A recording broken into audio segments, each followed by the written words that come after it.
미국과 이란이 종전협상 합의 발표 직후부터 여러 부분에서 입장 차이를 드러내고 있습니다. 네, 전문가 두 분과 짚어보겠습니다. 김열수 한국군사문제연구원 안보전략실장, 두진호 한국국가전략연구원 유라시아 센터장과 함께 이야기 나눠보겠습니다. 어서 오세요. 어서 오세요. 안녕하세요. 네. 두진호 센터장님, 혹시나 했는데 역시나입니다. 지금 MOU 발표 직후부터 양쪽 얘기가 다른데 일단 호르무즈 해협 통행료는 어떻게 하겠다는 거예요? 결과적으로 60일간 휴전 안에 네. 합의하는 것을 미국과 이란 간의 전자 서명을 통해서 내지는 외교적 서한을 주고받으면서 합의가 된 것 같고요.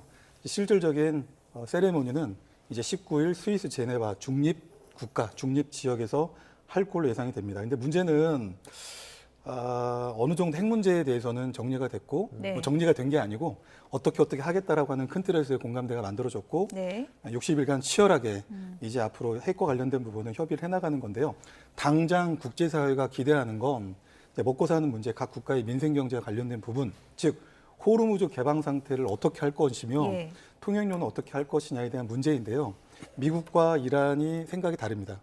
동상이몽을 너무나 크게 하고 있기 때문에 이 부분에서 아직까지도 전자서명이 됐음에도 불구하고 이 미국 그리고 이란 따로 다른 생각들이 지금 계속 반복적으로 나오고 있는 상황이어서 전자서명은 되었지만 19일 실제 스위스 제네바에서 서명식을 앞두고도 여전히 이견이 크다라고 좀 봐야 될 것 같습니다.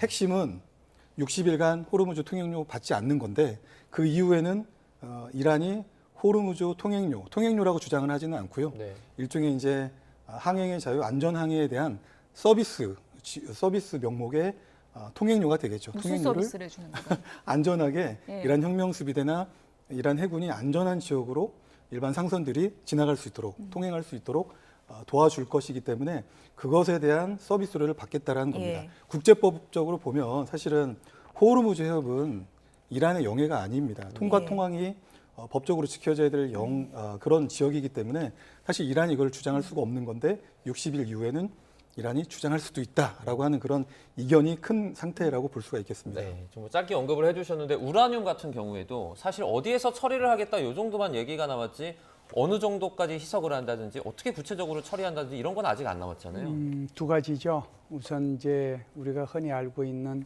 60% 농축된 440kg. 그거 말고도 무려 11,000kg에 달하는 농축된 우라늄이 있거든요. 네. 뭐 20% 정도 된다라고 보죠. 그럼 이걸 어떻게 처리할 거냐? 그러니까 미국 입장에서는 좀 양보를 많이 해줬습니다. 원래는 이제 미국으로 반출해야 된다고 그랬잖아요.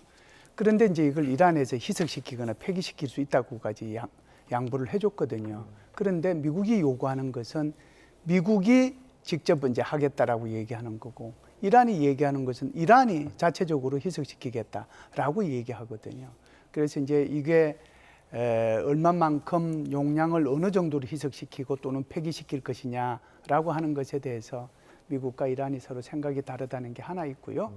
두 번째는 그러면은 영원히 이제 이 이란에서는 농축을 못할 것이냐라고 하는 문제인데 지금까지 나왔던 얘기는 0% 안 된다라고 하는 거잖아요. 네. 그 기간을 미국은 20년으로 얘기를 했고 이란은 이제 이거를 뭐 3, 4년 이렇게 얘기했는데 결국 15년 정도의 이 부분이 이제 좀 타결이 되지 않겠는가라고 보는 거죠. 그래서 이 부분도 있다라고 하는 거고. 마지막 하나만 더 말씀을 드리면 핵시설 문제도 있거든요. 그 나탄즈 포르도 이스파한인데 미국 같은 경우는 세 곳을 다 없애야 된다라고 얘기하는 거고 이란 같은 경우는 그중에 한 곳은 있어야 된다라고 얘기하는 거기 때문에 일단 뭐 전자서명은 했고 19일 날 이렇게 문서로 서명하는 이제 세리모니는 하겠지만 세리모니가 끝나고 나면은 엄청난 고통이 따르는 또 협상을 해야 될 거다 이렇게 봅니다. 근데 좀 이해는 안 가는데 네. 왜냐하면 지금 몇 달 동안 계속 논의한 게 호르무즈 통행료하고 우라늄 농축 기간 아닙니까? 네. 지금 서로 의견이 다른데 어떻게 MOU 서명을 한다는 거죠? 그게 이제 그 묘미입니다. 외교라고 하는 예. 것이 그런 거죠. 우리가 이제 조약이나 협정이나 MOU 같은 경우 양해각서잖아요.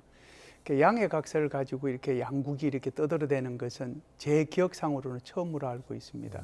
제가 국제정치를 공부한 지가 몇십 년이 됐는데 MOU 하나 가지고 이렇게 이제 나라가 이렇게 이제 난리가 나고 뭐 이런 것은 처음인데 그것이 조약이든 뭐 또는 MOU든 선언이든 간에 이게 서로가 좀 유리하게 해석할 수 있는 문구 또는 문장이 되어야 예. 합의가 되는 거지 일방적으로 어떤 한 나라에 유리하게 이렇게 돼 있을 경우에는 합의가 절대로 안 됩니다. 그래서 지금 60일이라고 하는 것도 미국은 미국대로 유리하게 해석할 수가 있죠. 그래 60일이라고 하는 것은 휴전이니까 휴전이 끝나도 우리는 계속 간다라고 얘기하는 거고 이란 같은 경우는 60일이라는 거 60일 끝나고 나면은 그다음에 우리는 서비스료 받을 수 있다라고 얘기하는 거거든요. 그렇기 때문에 이런 애매함이 있는 건데 이 애매함들이 결국은 19일 이후에 다시 예. 협상의 대상이 될 거다 이렇게 봅니다. 벤스 부통령이 국제 원자력 기구 IAEA의 그 핵사찰단이 다시 이란으로 들어가서 뭐 통제를 하게 된다라고 이제 언급을 했습니다. 그러면 일단 이란 측에서는 이 완을 좀 받아들이는 상황이다 이렇게 좀 볼 수 있나요? 사실은 이란으로서는 비핵화를 합의해주고 어떤 동결되어 있는 1,000억 불 이상의 자산을 해제해서 이란 재건기금으로 활용을 해야 되기 때문에 아마 이란으로서 내어줄 수 있는 것 중에 하나가 이 핵 동결 그리고 일부 좀 희석시키는 문제에 대한 부분이었습니다. 근데 이란이 기승전 혼자서 가지고 있는 물질에 대해서 희석을 하게 되면 아무도 그걸 믿을 수가 없고요. 네. 이번 장대한 분노작전이 이제 끝났습니다만 미국의 이 전쟁 목적 중에 가장 중요한 목표 중에 하나가 사실은 이 핵물질을 다 제거하는 것, 예. 이란의 임박한 핵 위협을 제거하는 것이었는데 미국은 눈으로 보지를 못했고 그런데 좀 전에 우리 김열수 실장님께서 말씀하셨던 대로 이란은 이란의 핵물질을 미국으로 반출시킬 수는 없는 입장이기 때문에 결국은 조금 중립적인 위치에서 이란이 미국과 합의한 그 일정 수준의 농축된 우라늄을 희석하는 부분들을 이제 국제기구를 통해서 사찰을 받고 검증을 받아서 투명하게 합의 사항을 이행해 가겠다라는 부분인 거고요. 앞서 말씀드린 대로 이렇게 이란이 약간은 전향적으로 나오는 이유는 역시 지금 이란 경제가 거의 뭐 전쟁 때문에 굉장히 어려운 상황이기 때문에 재건에 필요한 그런 자금들을 얻기 위한 하나의 좀 극단적인 방법이 아닌가 이렇게 생각을 합니다. 예. 이 뭐 형식적인 절차에 있어서도 지금 이란 쪽에서는 하메네이가 빠져 있다고 하더라고요. 네. 서명에? 이건 어떻게 봐야 됩니까? 이거는 뭐 그 서명 자체는 그렇게 중요한 거 아니에요. MOU 같은 거 체결할 때 다 보면은 양쪽 이제 대통령 서 있고 앞에 이제 장관들 서명해가지고 예. 서로 교환하잖아요. 그리고 이제 2015년도 JCPOA 할 때도 사실상 거기 그때 당시에 미국의 외무부 장관하고 이란 외교부 장관이 서명했어요. 그러니까 이번에 뭐 하메네이가 이렇게 서명 안 했다고 해서 또 트럼프 대통령이 서명 안 했다고 해서 그거 자체가 뭐 의미가 없는 것은 아니고요. 중요한 것은 그것이 얼마나 지켜지느냐가 중요하겠죠. 그래서 제가 볼 때는 뭐 큰 문제는 이거는 없다라고 생각을 합니다. 양해각서 이제 트럼프 대통령은 이제 서명은 했다고 지금 알려지고 있는 것 같고, 네, 근데 네. 참석 여부가 지금 관심사인데 참석 여부는 어떻게 될 것 같으세요? 트럼프 대통령이 승인한 게 아니고 서명했다라고 혹시 예. 나왔어요. 그래서 그 부분은 좀 확인해 볼 필요는 있는데요. 예. 대통령이 서명을 하면 저쪽에서도 이제 하메네이가 서명을 해야 되는 거고요. 이제 트럼프 대통령이 승인해 줬다라고 하면 여기를 이제 대통령을 대신해서 벤스 부통령이 서명을 하게 되는 거거든요.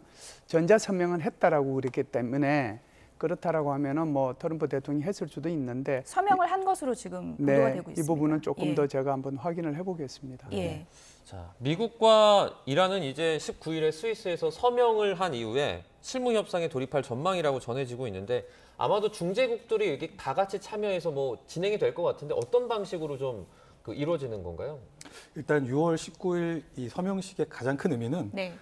앞으로 2달간 서로 교전 행위, 적대 행위를 하지 않고 그런 좀 평화적이고 안정적인 그리고 신뢰할 수 있는 분위기 안에서 호르무즈 해협 개방 상태 유지와 그리고 가장 중요한 비핵화 문제를 어떻게 할 것인가에 대해서 이제 그 60일간 정말 치열하게 이제 협상을 이어갈 걸로 예상이 되고요. 사실 이제 스위스에서 과거에도 JCPOA 할 때 협상을 많이 했던 곳이기도 해서 상징성이 있고 예. 미국 입장에서는 뭐 파키스탄이나 내지는 파키스탄 입장에서는 이슬라마바드에서 이런 서명식을 했으면 좀 더 좋겠지만 어쨌든 스위스라고 하는 중립적인 위치를 선택했다. 그리고 그 서명식에 아마도 중재 역할을 했던 파키스탄 그리고 일부 중동 국가도 지금 참여하는 걸로 예상이 되고 있기 때문에 앞으로 협상도 파키스탄 이슬라마바드가 아니고요. 예. 과거 JCPOA처럼 이 중립국 그러니까 스위스 제네바에서 앞으로 협상할 가능성을 좀 시사하는 부분이라고 생각이 되고 역시나 파키스탄이라든지 일부 중동 국가가 참여함으로써 미국과 이란을 중재해서 좀 협상력을 제고하기 위한 그런 노력들을 해나갈 걸 예상이 됩니다. 다만 좀 전에 김 실장님께서 언급을 하셨던 것처럼 과거 JCPOA의 경우에는 좀 지난한 과정을 거쳤습니다. 오바마 정부의 그렇죠. 핵 오바마 합의 정부 말씀하시는 거죠? 좀 예. 2년이 좀 안 되는 20개월 예. 정도의 시간 동안 여러 차례 협상, 최소 10번 이상의 라운드를 거쳐서 그것도 미국, 이란뿐만 아니고요. 일종의 이제 P5라고 하는 핵국가들이 같이 참여를 해가지고 이제 양국을 중재하면서 어렵게 합의에 달성했던 전례가 있습니다. 그런 전례에 비춰볼 때 사실 60일이라고 하는 시간이 많은 시간이 아닙니다. 물론 과거 JCPO 했던 그런 경험이 있기 때문에 예. 그 경험을 살려서 속도를 조금 줄일 수는 있겠지만 여전히 많은 난관들이 있고 그리고 이 비핵화 문제가 사실은 경제 제재 해제와 관련돼서 여타 문제하고 다 연결이 되어 있기 때문에 쉽지 않은 과정이 될 것이다 이렇게 전망을 해봅니다. 트럼프 대통령이 이제 제일 내세우고 싶었던 부분 중에 하나가 내가 오바마보다 잘했다. 이 부분을 내세우고 싶어 했는데 오바마 전 대통령이 절대 내가 했던 협상보다 나아질 수가 없다. 이렇게 또 공격을 했거든요. 어떻게 보십니까? 글쎄요, 그 오바마 대통령이 왜 저런 말씀을 하셨는지는 이제 결과는 두고 봐야 될 것 같습니다. 예. 지금 나오는 얘기들이 워낙 다르긴 한데요. 그런데 이제 트럼프 대통령의 입장에서 보면은 이란의 핵무기를 완전히 이제 제거했다라고 하는 것이 제일 중요한 내용이기 때문에 그러니까 이란의 핵무기의 개발, 조달, 그다음에 구매, 그리고 보유 이거 안 하겠다라고 하는 거거든요. 예. 이게 이제 결국은 NPT 협상의 NPT 상에 나와 있는 내용입니다. 그런데 이제 이 오바마 대통령 같은 경우에는 JCPOA 할 때 사실상 어떻게 보면은 이란이 핵 무기를 만드는 시간을 좀 늦춰준 것밖에 없거든요. 그러니까 원심 분리기도 나중에 좀 시간이 지나면 더 가질 수 있도록 해줬고 3.67% 농축된 것도 나중 되면은 더 이제 농축을 할 수 있도록 허용해 준 거란 말이죠. 예. 그렇기 때문에 트럼프 대통령은 이것은 이란이 핵무기 국가로 가기 위한 로드맵을 오히려 미국이 만들어 준 거다라고 얘기를 했는데 자기 자신은 그러지 않는다는 거죠. 그렇기 때문에 0%를 얘기하는 거고 그리고 이제 지금 이란에 대해서 좀 전에도 말씀을 드렸습니다마는 핵 국가가 되지 않도록 핵무기의 개발, 조달, 보유 이걸 못하도록 그렇게 했다라고 이제 얘기를 하는 거죠. 그 차원에서 보면 협상이 만일 이제 그런 식으로 이루어진다라고 하면 그것은 오바마 때보다 나은 거죠. 이란이랑 미국이랑 MOU 협의를 하고 있으니까 마치 두 나라만의 전쟁인 것 같은데 사실 이스라엘이라는 나라가 하나 더 껴 있습니다. 네타냐후 총리가 지금 진행되는 상황에 뭐 이렇게 100% 동의하지 않는다라는 취지의 발언을 계속해서 내놓고 있어요. 어떻게 저희가 볼 수 있습니까, 이거? 어쨌든 이스라엘 네타냐후 총리 입장에서는 이번 중동 전쟁을 계기로 이스라엘에 대한 어떤 그 생존과 관련된 근본적인 위협을 제거하려고 할 겁니다. 그렇게 하기 위해서 사실 레바논을 상대로 그리고 여타 후티 반군을 상대로 그야말로 좀 엄청난 공격을 진행을 해왔는데 문제는 이 부분에서 미국과 이스라엘이 생각이 좀 차이가 큰 것 같습니다. 결국 미국 입장으로서는 이미 끝나버린 전쟁 그리고 끝난 전쟁에서 어쨌든 승리 서사를 잘 갖춰서 출구 전략을 모색을 해야 되다 보니까 일부는 이란의 입장을 좀 받아야 될 그런 구조적인 이유와 배경이 있었던 것이고요. 그 핵심은 이란의 이른바 대리 세력이라고 하는 헤즈볼라 이런 세력들과 관련된 부분에서 영구적으로 전쟁을 끝내야 된다라고 사실상 미국과 이란이 전자서명을 통해 합의한 네. 그 14개 조항이 들어갔던 부분인 거죠. 그렇다면 이스라엘은 지금도 즉각적인 위협이 되고 있는 헤즈볼라에 대한 근원적인 위협을 제거해야 될 군사작전을 더 이상 할 수 없는 그런 상황이기 때문에 예. 네타냐후 총리 입장에서는 받아들일 수 없는 합의안인 것이고요. 그리고 이스라엘 내부적으로도 이런 좀 강경한 목소리가 우세합니다. 즉 이번 기회에 헤즈볼라와 같은 근원적인 위협을 수단과 방법을 가리지 말고 제거를 하고 그 결과로서 리타니강 이남 지역에 대해서는 확실한 완충지대를 만들어야 된다는 부분인데 미국은 이스라엘 입장을 지지하지 않는 입장으로서 이번에 미국과 이란과 합의가 되었기 때문에 이 부분에서 상당히 지금 난처하고 좀 불쾌한 그런 입장에 네타냐후 총리가 서 있는 게 아닌가 이렇게 생각합니다. 실장이 간략하게요. 네. 트럼프 행정부가 이란에 3천억 달러 규모의 지원금 주기로 했다라는 거 나오니까 민주당이 퍼뜨린 가짜 뉴스다 그랬거든요. 이건 어떻게 지금 결론이 난 거예요? 3천억 달러를 현금으로 줄까요? 일단 미국은 안 줄 거 아니에요. 그럼 동맹국들한테 얘기해가지고 그러니까 주게 하게 만들까요? 그런 의미는 아니고요. 3천억 달러가 민간 기업의 투자금을 합한 것이 3천억 달러다. 이렇게 이제 해석을 하면은 맞을 것 같습니다. 현금 다발 보낸다. 이건 절대로 아니다. 아닙니다. 예. 절대로 아닙니다. 왜 그러냐면은 오바마 대통령이 17억 불을 그냥 준 적이 있거든요. 예. 그것도 이제 옛날에 핵맹 일어나기 전에 미국에 무기 살려고 하기 위해서 선지급한 돈이 17억이 있었는데 예. 사실상 이거 JCPOA 하자마자 17억을 줘서 그거 가지고 엄청나게 비판을 했거든요. 현금 안 갑니다. 네, 알겠습니다. 이란 관련된 얘기들 저희가 자세하게 짚어봤습니다. 자, 김열수 한국군사문제연구원 안보전략실장, 두진호 한국국가전략연구원 유라시아 센터장과 함께했습니다. 고맙습니다. 고맙습니다.